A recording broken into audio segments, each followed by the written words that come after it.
Hello all, எல்லோரும் எப்படி இருக்கீங்க? நாங்கள் ரொம்ப நல்லாயிருக்கோம். Welcome back to cousins kitchen.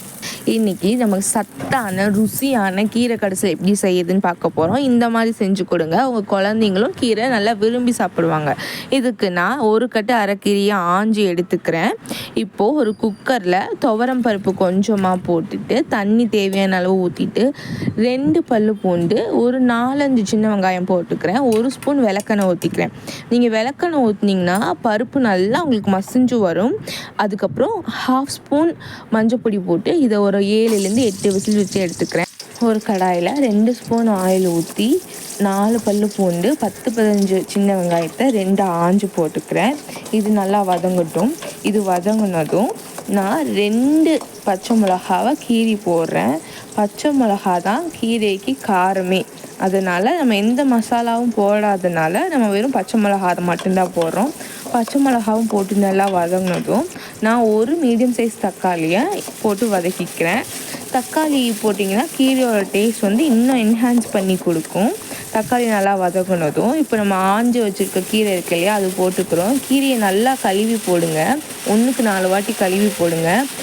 ஏன்னா கீரை கழுவும் போது கீழே நிறையா மண் இருக்கும். அதனால் 4-5 வாட்டி கழுவி போடுறது நல்லது. இப்போது இந்த கீரை நல்லா வேகட்டும். கீரையிலேயே தண்ணி இருக்கும். நம்ம கொஞ்சமாக உங்களுக்கு வேணால் தண்ணி விட்டுக்கோங்க. ரொம்ப தண்ணி விட்டிங்கன்னா கீரை கொல கொலன்னு ஆயிரும். அந்த தண்ணி வத்தரிக்கே ரொம்ப லேட் ஆகும். அதனால் கொஞ்சமாக தண்ணி விட்டு நல்லா கீரையை வதங்க வைங்க. இப்போ கீரை 3/4 வாசி வதங்கிருச்சு.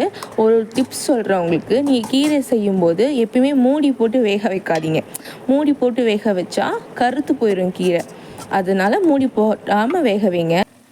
தேவையான அளவு உப்பு போட்டு நம்ம வேக வச்ச பருப்பும் போட்டு ஒரு 6-7 நிமிஷம் மீடியம் ஃப்ளேம்லேயே வச்சு நல்லா வேக வச்சு எடுத்துக்கோங்க. ஹை ஃப்ளேமில் வைக்க வேணாம், மீடியம் ஃப்ளேம்லேயே வச்சு வேக வைங்க. பருப்பு நல்லா வெந்ததும் அப்பப்போ கிளறி விட்டுட்டே இருங்க. பாருங்கள், இப்போ பருப்பு கீரையோடு நல்லா மிங்கிள் ஆகி வெந்துருச்சு. இந்த ஸ்டேஜில் ஸ்டவ் ஆஃப் பண்ணிவிட்டு நம்ம கீரை கடைய ஆரம்பிச்சிடலாம். நீங்கள் பருப்பு மத்து வச்சு கூட கடைஞ்சிக்கலாம். என்கிட்ட பருப்பு மத்து இல்லை. இப்போ நல்லா கடைஞ்சதும் தாளிப்புக்கு கொஞ்சமாக தேங்காய் எண்ணெய் ஊற்றி கடுகு, சீரகம், 2 காஞ்ச மிளகா போட்டு தாளிச்சுக்கோங்க. தேங்காய் எண்ணெயில் தாளிச்சிங்கன்னா இன்னும் டேஸ்ட்டாக இருக்கும். இப்போது தாளிப்பை நம்ம கீரை கடைசலோடு போட்டு சாப்பிட்டா சூப்பராக இருக்கும். இதுக்கு சைடிஷ்க்கு அப்பளம், இப்படி காரமாக மோர் மிளகாலாம் போட்டு சுட சுட சாதம், நெய் போட்டு இதெல்லாம் தொட்டுக்க வச்சு சாப்பிட்டா சூப்பராக இருக்கும்.